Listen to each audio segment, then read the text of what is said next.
Okay, तो will start. कल हमने क्या डिस्कस किया? हमने ये देखा कि टीडीएस में कितने तरीके के रेट्स होते हैं। ठीक है। और रेट्स कौन से सेक्शन कौन से रेट्स के लिए एप्लीकेबल है। आज हम क्या देख रहे हैं? हम ये देख रहे हैं कि हम एज एन अकाउंटेंट या एक सीए ऑफिस, हमारे पास काफी सारे क्लाइंट्स के डेटा आते हैं। हमें ये रेट्स तो पता होने ही चाहिए, उसके अलावा भी कुछ चीजें हैं जो हमें पता होनी चाहिए टीडीएस को लेके, टीडीएस भरने को लेके। सो वो क्या चीज है? तो एक in the form of a checklist मैंने प्रेजेंट कर दी। सो मैंने कहा कि रेट्स के अलावा भी कुछ चीजें हैं जो हमारे ध्यान में होनी चाहिए, तो हम क्या क्या चीजें देखें। ठीक है। सो एक लिस्ट की तरह ये पढ़ेंगे हम।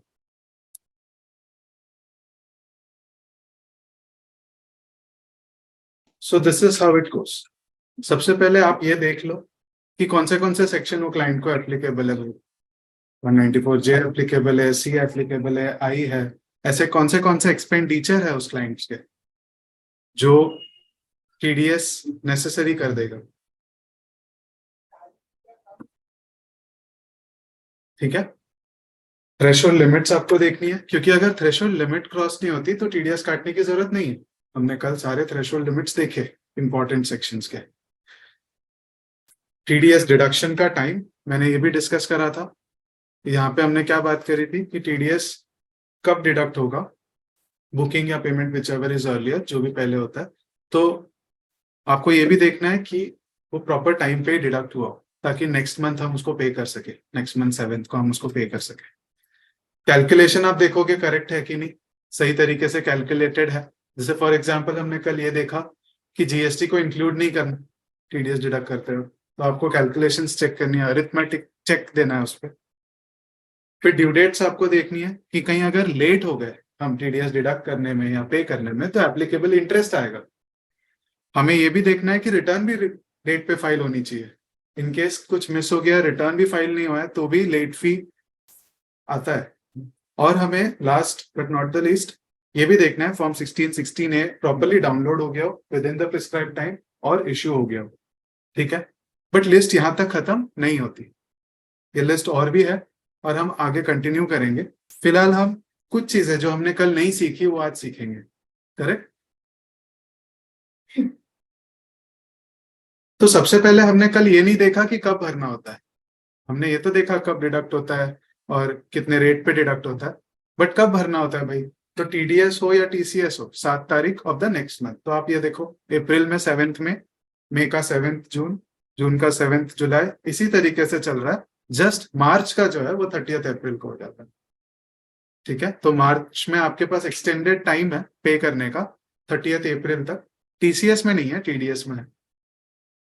ओके। सो पेमेंट की ड्यू डेट इस तरीके से होगी, और जो डिडक्टर है उसकी रिस्पॉन्सिबिलिटी है वो टाइम टू टाइम पे करने की और गवर्नमेंट पे, तो एक चालान के थ्रू भर के हमें डिपॉजिट करना होता। So payment of tax is different from filing of returns. Then filing of returns, what is filing of returns? इस जो भी टैक्स आपने चालान के थ्रू भर के पे किया, रिटर्न्स में आप उसको टैग करते हो एक अप्रोप्रिएट डिडक्टी के साथ। तो हमने जिस जिस बंदे का टीडीएस काटा है उसका पैन नंबर हम डालते हैं और बताते हैं कि इतना टीडीएस इसका कटा था, इस सेक्शन में कटा था, और आप रिटर्न में वो सबमिट कर देते हैं। ठीक है। तो रिटर्न्स की भी ड्यू डेट होती है। सो रिटर्न्स के अलग अलग फॉर्म नेम्स होते हैं। फॉर्म 24Q, ये किसके लिए है? TDS under the head salaries के लिए। 26Q, ये किसके लिए है? नॉन सैलरी या payment other than salary. 27Q, ये इंटरेस्ट, डिविडेंड और other sums payable to a non resident के लिए। 27EQ, ये टीसीएस के लिए। सो ये अलग अलग स्टेटमेंट्स है जो हम ये अलग अलग रिटर्न्स है जो हम सबमिट करते हैं। बट रिटर्न्स कब सबमिट करना है तो उसकी ड्यू डेट लिखी गई है। सो क्वार्टरली होता है। जैसे पेमेंट आपने पीछे के स्लाइड में देखा मंथली होता था, वैसे ही रिटर्न्स क्वार्टरली होता है। यानी अप्रैल के जून क्वार्टर, अप्रैल टू जून का जो क्वार्टर है वो अगर फॉर्म 24Q और 26Q होगा तो 31 जुलाई तक सबमिट हो जाएगा। 27Q के लिए भी 31 जुलाई तक सबमिट हो जाएगा और 27EQ के लिए 15 जुलाई तक सबमिट हो जाएगा। सो 27 EQ यानी TCS का रिटर्न। सो TCS का रिटर्न 15 जुलाई, थोड़े दिन पहले, और TDS के रिटर्न लास्ट डेट पे 31 जुलाई, क्वार्टर खत्म होने के अगले महीने। सो अप्रैल टू जून का हो गया 31 जुलाई, जुलाई टू सितंबर का हो गया 31 अक्टूबर, अक्टूबर टू दिसंबर हो गया 31 जैन, और जैन टू मार्च हो गया अप्रैल नहीं मई।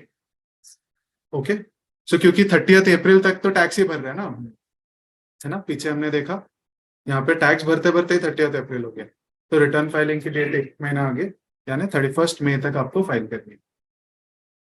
ठीक है, क्लियर सबको? अब एक इंपॉर्टेंट सवाल लोगों के नहीं सॉरी, उससे पहले TDS सर्टिफिकेट एक और चीज होती है। तो सबसे पहला स्टेप हमने क्या किया भाई, किसी का TDS डिडक्ट किया, उसके अगले महीने के 7 तारीख के अंदर अंदर जमा कर दिया, फिर हम क्वार्टर तक रुके, जैसे ही क्वार्टर खत्म हुआ उसके अगले महीने के एंड तक हमने एक रिटर्न सबमिट किया, रिटर्न फाइल किया। अब रिटर्न जो गवर्नमेंट को फाइल किया है, NSDL के साइट पे जाके फाइल किया है, या आपने किसी एजेंट को जाके दिया है ताकि वो फाइल कर सके आगे, उसके बाद साइट से आपको TDS सर्टिफिकेट डाउनलोड करनी है। ठीक है, ये एक प्रूफ होगा कि आपने अप्रोप्रिएट TDS डिडक्ट किया है, डिडक्ट भी नहीं भरा भी है विथ द रिटर्न फाइल। तो TDS सर्टिफिकेट डाउनलोड करना होता है, उसके फॉर्म के नंबर्स अलग है, फॉर्म 16 और फॉर्म 16A। फॉर्म 16 एक एनुअल TDS सर्टिफिकेट है, साल में एक बार आएगा, और वो आप अपने एम्प्लॉय को देते हो, सो ये सैलरीज के केस में होता है। और फॉर्म 16A जो है वो क्वार्टरली TDS सर्टिफिकेट है, और ये कोई और अदर देन सैलरी के सारे डिडक्शंस के लिए होता है। ठीक है, तो इसमें क्वार्टर वाइज डिटेल्स मेंशन होती है कि हमने किसके नाम पे कितना डिटेल, और हर SSC को एक अलग अलग, हर पैन नंबर का अलग सर्टिफिकेट जनरेट होता है जो हम उसको देते हैं। यहाँ तक क्लियर सारा प्रोसीजर? तो यहाँ पे पूरा प्रोसीजर कंप्लीट हो जाता है। हम जब जैसे फॉर्म 16 देते हैं तो उसके 26 ईयर्स में भी रिफ्लेक्ट हो जाता है।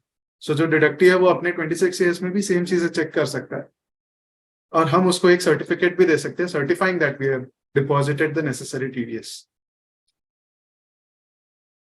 तो ये TDS सर्टिफिकेट जो देना है उसकी भी एक डेट है, ठीक है, वो भी टाइम पे देना है। तो उसकी क्या डेट है, उसके 15 दिन बाद, यानी 1 अप्रैल से 30 जून का जो क्वार्टर है उसकी रिटर्न हम 31 जुलाई तक भर रहे हैं, तो 15 अगस्त तक आपको उसका TDS या TCS सर्टिफिकेट भी दे देना है। ठीक है, सिमिलरली 1 जुलाई से 30 सितंबर तक का 15 नवंबर में, 1 अक्टूबर टू 31 दिसंबर का 15 फरवरी में, और 1 जनवरी से 31 मार्च का 15 जून में। ठीक है, क्योंकि रिटर्न ही हम लेट भर रहे हैं, हम मई तक भर रहे हैं, 31 मई तक, तो 15 जून तक हमें उसको सर्टिफिकेट डाउनलोड करके उसको देना है सामने में। Now what do we don't do this, ये सब करना, टाइम टू टाइम करना क्यों जरूरी है? Is because there are certain consequences of not filing. Not paying the TDS on time, there are consequences of not filing the returns on time, there are consequences of not issuing the certificate on time as well. ठीक है, तो क्या क्या consequences है? So कुछ pointers उन consequences के लिए, सबसे पहले तो आपकी expenditure disallow होती है। सपोज आपने TDS डिडक्ट किया, commission brokerage 194H, rent 194I, professional 194J, contract 194C, तो और आपने वो सब डिडक्ट नहीं किया या नहीं पे किया या रिटर्न्स नहीं फाइल किए, तो आपके जो खर्चे हैं वो 30% डिसअलाउ हो जाएंगे। जब आप अपना इनकम टैक्स रिटर्न फाइल करोगे उस टाइम पे जब आप कंप्यूटेशन बनाओगे तो आपको प्रॉफिट, इनकम फ्रॉम बिजनेस में प्रॉफिट लेना होता है, बट वो प्रॉफिट पूरी की तरह नहीं ले सकते आप, जैसे लिखा है वैसा नहीं ले सकते, उसमें एड बैक करना पड़ेगा, इसको बोलते हैं डिसअलाउंस। कोई भी चीज जो प्रॉफिट एंड लॉस में डेबिट हुई है, कोई एक्सपेंडिचर, वो डिसअलाउ हो रही है। क्यों डिसअलाउ हो रही है? क्योंकि आपने कंप्लायंस नहीं किया, TDS पे नहीं किया उस पर्टिकुलर एक्सपेंडिचर को, इवन तो एक सेक्शन कहता था कि TDS पे करना है बट आपने नहीं पे किया, तो कितना डिसअलाउ होगा? पूरा का पूरा नहीं, 30% डिसअलाउ होगा। ठीक है, ये रेसिडेंट के केस में 30%, नॉन रेसिडेंट के केस में पूरा का पूरा डिसअलाउ। सो बट ऐसा नहीं कि ये परमानेंटली डिसअलाउ हो गया। अगर आपको बाद में पता चलता है कि भाई मैंने को TDS डिडक्ट करना चाहिए था, मैं भूल गया, अगले साल आप डिडक्ट करते हो, तो आपको नेक्स्ट ईयर वो वापस मिल जाएगा। तो 30% जो पिछले साल डिसअलाउ हो गया था वो अगले साल आप अलाउ कर सकते हैं, ठीक है। तो वो आपको कैरी फॉरवर्ड करके नेक्स्ट ईयर क्लेम करना है। So first consequence very clear, क्या हो जाएगा अगर कोई टीडीएस नहीं भरता? रेसिडेंट को पे किया तो 30% डिसअलाउ होगा, अदर देन रेसिडेंट्स को पे किया तो 100% डिसअलाउ होगा। क्या होता है डिसअलावेंस से? कुछ नहीं, उतना प्रॉफिट में एडबैक हो जाता है ना, प्रॉफिट बढ़ जाती है, उतना टैक्स ज्यादा भरना है। अगले साल भर दिया तो मैंने सब क्लियर कर दिया तो yes, next year you can claim that particular expenditure. Second consequence, आप असेसी इन डिफॉल्ट माने जाते हो, आपके माथे पे लिखा जाता है असेसी इन डिफॉल्ट। नहीं, ऐसा नहीं होता। तो इसका मतलब यह है कि असेसी इन डिफॉल्ट एक बार आप अगर टैग हो गए, ठीक है।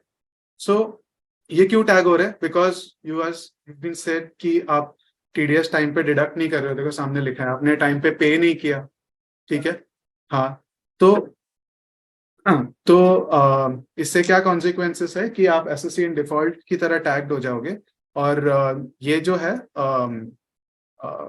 आपके ऊपर प्रोसिक्यूशन, आपके ऊपर पेनल्टी, आपके ऊपर इंटरेस्ट, ये सब लीवी करने के लिए हम आगे और कॉन्सिक्वेंसेस देखेंगे। ये नेसेसरी कंडीशन है। क्या नेसेसरी कंडीशन है? कि माथे पे लिखा हो एसएससी इन डिफॉल्ट, करेक्ट। तो एसएससी इन डिफॉल्ट अगर आप हो गए तो आपको सारे कॉन्सिक्वेंसेस झेलने पड़ जाएंगे। तो ये लिखा हुआ है यहाँ पे। हाँ, अगर मुझे उस लिखावट को मिटाना है, ठीक है, तो एक चांस है। क्या है वो चांस? कि हम जो रेसिपिएंट है, जिसको भी हमने पे किया है, उसको भाई रिक्वेस्ट करे कि तू अपना रिटर्न दिखा, मेरे को दे, कि तू मुझे ये बता दे कि तूने, मैंने जो तेरे को पेमेंट दिया है वो तूने अपने आईटीआर में दिखाया है, अपने रिटर्न्स में इंक्लूड किया है, और उस पर नेसेसरी टैक्स पे किया है। बट ऐसे तो कोई भी दे देगा, राइट? तो इसलिए एक और सर्टिफिकेट भी रिक्वायर्ड है उसी एसएससी के चार्टर्ड अकाउंटेंट से। एक फॉर्म है, फॉर्म 26A, जो भी ऑनलाइन ही भरी जाती है, जिसमें वो देगा, सर्टिफाई करके देगा, हाँ इस एसएससी ने अप्रोप्रिएट टैक्स भरा है और अप्रोप्रिएट इनकम अपने इनकम टैक्स रिटर्न्स में भी डिस्क्लोज किए। ऐसा हो जाएगा तो क्या होगा? हट जाएगा, असेसिन डिफॉल्ट वाला टैग हट जाएगा, हमारे ऊपर ये सारी चीजें नहीं होगी जो हम आगे देखने वाले हैं, ठीक है। सो क्या क्या कॉन्सिक्वेंसेस है? सो सबसे पहले इंटरेस्ट लगता है, ठीक है। Non deduction of tax at source, इधर इन होल और in part. After deduction, non payment of tax इधर इन होल और इन पार्ट, ठीक है। सो अगर डिडक्ट नहीं किया तो simple interest at the rate 1% per month from the date on which tax was deductible to the date on which the tax is actually deducted. यानी मैंने काटा ही नहीं पेमेंट, मैं गवर्नमेंट को तो तब दूंगा ना जब मैंने ऐसे, मतलब मेरे पार्टी से काटा हो, है ना। तो अगर मैंने ही नहीं काटा तो 1% सिंपल इंटरेस्ट तब तक का लगेगा जिस पीरियड तक हमने एक्चुअली वो डिडक्ट नहीं किया, और एक बार उससे पैसे डिडक्ट कर लिए और गवर्नमेंट को लेट भरा तो 1.5% पर मंथ इंटरेस्ट लगेगा। ओके, सो एक एग्जांपल लेके इसको समझते हैं। सपोज ये कौन सा मंथ चल रहा है? नवंबर। सो नवंबर में आप क्या करते हो? किसी एक पर्सन क्लाइंट का टीडीएस डिडक्ट करते हो बट पे नहीं करते, ठीक है। अब 7 दिसंबर तक पे करना है, मैंने कहा नहीं कर रहे हो, तो आप समझो 8 दिसंबर 9 दिसंबर को आपको याद आ जाता है कि भाई मैंने शिट, मैंने डिडक्ट तो किया था बट मैंने पे नहीं किया। सो आपको ये सेकंड वाला लग जाएगा क्योंकि आपने डिडक्ट किया बट पे नहीं किया। बट एक और बात है कि 1.5% पर मंथ कहाँ है? सो अब मंथ कैसे गिनेंगे? तो जिस डेट से डिडक्ट किया है वो तो नवंबर था, तो नवंबर का 1.5%, और दिसंबर में भी पे नहीं किया 7 तक, तो दिसंबर का भी इंटरेस्ट देना पड़ेगा, तो 3% इंटरेस्ट के साथ आप, ठीक है। वही चीज अगर आप 7 तारीख से पहले भर देते हो तो आपको कोई इंटरेस्ट नहीं लगता। Clear? So this is the meaning of the rate being per month. हर महीना जहां से काउंटर स्टार्ट हो रहा है आपको इंटरेस्ट भरना, ठीक है। इसका एक और मतलब लोग ऐसे भी निकालते हैं, फिर थोड़ा और टाइम मिल गया फिर मंथ एंड तक भर देना, मतलब 8 तारीख को याद आया तो दिसंबर एंड तक भी भर सकते हैं, क्योंकि पर मंथ का इंटरेस्ट तो एनीवेज वो लेने वाले। और क्या कॉन्सिक्वेंसेस है? Late fee. तो अगर आप रिटर्न टाइम पे नहीं भरते, टीडीएस टीसीएस रिटर्न्स जो क्वार्टरली भरने होते हैं आपको, हमने ड्यू डेट देखी पीछे, अगर वो आप टाइम पे नहीं भरते तो आपको 200 rupee per day of default which shall not exceed the tax amount, ठीक है, उतना आपको साथ में देना है। तो इंटरेस्ट तो देना ही है प्लस लेट फी देना, ठीक है। इसमें इंपॉर्टेंट पॉइंट टू कंसिडर क्या है, up to the amount of tax payment. So suppose आपका टीडीएस की लायबिलिटी 10,000 बैठ रही थी, सो 10,000 मैक्सिमम लिमिट हो जाएगा। अगर आपकी टीडीएस की लायबिलिटी 100 रुपी बैठ रही थी, तो 100 रुपी मैक्सिमम लिमिट हो जाएगा। 200 रुपी पर डे पे भी 100 रुपी आपको लेट फी लगेगा, तो क्योंकि टीडीएस के लिमिट से ज्यादा नहीं लेट फी मांगेंगे, सो वो मैक्सिमम लिमिट सेट कर देंगे। क्लियर? तो कॉन्सिक्वेंसेस अब तक क्या देखे, एक तो एक्सपेंडिचर डिसअलाउ होने का एक कॉन्सिक्वेंस था, ठीक है, फिर माथे पे एक टैग लगने का कॉन्सिक्वेंस था, फिर इंटरेस्ट लग रहा था हमें, दो तरीके के इंटरेस्ट थे, 1%, 1.5%, लेट फी भी लग रहा था पर डे, वो भी हर दिन डिफॉल्ट के लिए एक लेट फी लग रहा था 200 रुपीज। उसके अलावा पेनाल्टी, पेनाल्टी क्या है, एक तो ऐसी पेनाल्टी है जो पैन कोड नहीं किया प्रॉपरली तो 10,000 का पेनल्टी है। अगर टैन नंबर नहीं लिया तो भी 10,000 का पेनल्टी है। सपोज आपको टीडीएस एप्लीकेबल था, आपको टैन लेना चाहिए था ना टाइम पे, अगर आपने टैन नंबर नहीं लिया तो क्या हो जाएगा, तो आपको उसकी भी पेनल्टी देनी पड़ेगी। और थर्ड है कि हमने रिटर्न्स देखे, उसके बाद सर्टिफिकेट भी देना होता है, अगर हमने सर्टिफिकेट भी टाइम पे नहीं दिया ना तो उसकी भी पेनल्टी, ठीक है। या आपने डिक्लेरेशन नहीं दिया था 15G 15H का तो भी पेनल्टी है, या फिर आप ये वाला लास्ट वाला छोड़ दो। तो पेनल्टी कितनी है, 100 rupee per day till the failure continues. और ये भी ऐसे ही बोला है, penalty shall not exceed the TDS, ठीक है। सो ये फिफ्थ, सिक्स्थ, अब कोई बोलेगा भाई इतना सब हो रहा है मेरे साथ, ठीक है। तो सिक्स्थ क्या है, punishable with rigorous imprisonment for minimum 3 months, maximum 7 years and with a fine. तो आपको जेल तक हो सकती है ना। और कितना फनी हो जाएगा ना, जेल में अंदर जाओगे, सामने वाले पूछेगा क्या किया, मर्डर किया, क्या किया सीरियस लेट नहीं, क्रिमिनल लोग के साथ नहीं बिठाते तो इतना दूर जाने की जरूरत नहीं। सीए सीए नहीं जा रहा भाई, असेसिन डिफॉल्ट चार्टर्ड अकाउंटेंट नहीं है, प्लीज लेट मी क्लैरिफाई, ठीक है। वो क्लाइंट है जिसने टीडीएस नहीं भरा, तो हमें क्या करना है, सिर्फ डब्बा लेके जाना है दोपहर को और शाम को, सॉरी सॉरी के नोट्स के साथ एक डब्बा लेके जाना है। और टीसीएस भी अगर नहीं भरा तो भी आपके लिए इम्प्रिजनमेंट है, आपके लिए नहीं सॉरी, क्लाइंट के लिए इम्प्रिजनमेंट है 3 months 7 years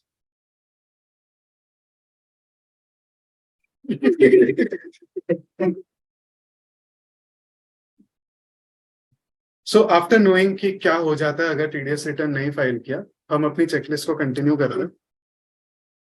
हमें ना एक और चीज हमेशा ध्यान में रखनी चाहिए, ये नॉर्मली हम मिस आउट कर जाते हैं कि हम सब कुछ सही करते हैं बट ये नहीं देखते कि फिर बाद में कुछ error, short payment, mismatch, mismatch of pan, इसका नोटिस आया तो नहीं। So it is always necessary कि जब भी आप ट्रेसेस पे लॉग इन करो, आप ये देख लो कि वहां पे कोई मिसमैच का नोटिस या कुछ पड़ा ना रह गया। कि कई बार क्या होता है, हम अपने क्लाइंट्स के डेटा ईमेल आईडी वगैरह देते हैं तो उनको डायरेक्टली चले जाता है, हमें पता भी नहीं चलता। सो हम जब भी लॉग इन करें, हम एक बार एटलीस्ट इंश्योर करें कि हमारे कोई पास्ट के रिटर्न फाइल करने में कोई मिस्टेक तो नहीं होगी जिसकी वजह से मिसमैच या एरर वहां पे नहीं दिया हो। डिपार्टमेंट इंटीमेशंस भी इशू करती है, डिमांड्स भी रेज करती है, तो हमें वो भी चेक करते रहना चाहिए एंड रेगुलरली उसको रिजॉल्व करवा के ले लेना चाहिए, ठीक है। इन केस अगर कोई डिमांड या कुछ अगर अपने ऊपर रेज हुआ है तो हमें ना हमेशा अपने चालान और अपने डिडक्टी के डिटेल्स को रिकनसाइल्ड रखना चाहिए, यानी उस चीज पे कंट्रोल रखना चाहिए कि कितने पे क्या टीडीएस डिडक्ट हुआ था, क्या नहीं हुआ था, ताकि फ्यूचर डेट पे हमें ये पता चले कि पीछे जाके कोई एंट्री हुई है तभी हमें नहीं पता थी, तो हम अप्रोप्रिएट इंटरेस्ट के साथ वो भर सके और उसको प्रॉपरली क्लासिफाई भी कर सके। सो हमारे पास ऑलवेज एक रिकॉर्ड होना चाहिए ये बताते हुए कि कितना टीडीएस किसके काट के कितना जमा किया था, और वो रिकनसाइल्ड होना चाहिए। सारे टीडीएस रिटर्न के एक्नॉलेजमेंट हमारे पास हमारे फोल्डर में अवेलेबल होना चाहिए। ये अगेन एक चीज है जो हम मिस कर जाते हैं, क्योंकि हमें लगता है अपलोड कर दिया काम खत्म, भूल जाओ। बट अगेन ऑडिट के टाइम पे, ईयर एंड के क्लोजर के टाइम पे फिर हम यहाँ वहां ढूंढते रह जाते हैं कि भाई एक्नॉलेजमेंट कहाँ गया, ये मैंने डाउनलोड नहीं किया, ये उसने वहां रख सेव कर दिया. So you should ensure that सारे रिटर्न्स के एक तो वर्किंग, रिकनसाइल्ड और प्लस एक्नॉलेजमेंट्स आप डाउनलोड करके रख लो. अगेन वन मोर थिंग जो आपको ध्यान में देना चाहिए कि आपके बुक्स ऑफ अकाउंट्स में उसकी एंट्रीज भी करेक्टली हुई हो. करेक्ट. बुक्स ऑफ अकाउंट्स में भी टीडीएस की अप्रोप्रिएट एंट्री होती है, टीडीएस पेमेंट की भी एंट्री होती है. सो वो सारी एंट्रीज प्रॉपरली पास्ड हो और सारे स्टेटमेंट्स आपके टैलीड हो. So with this we and.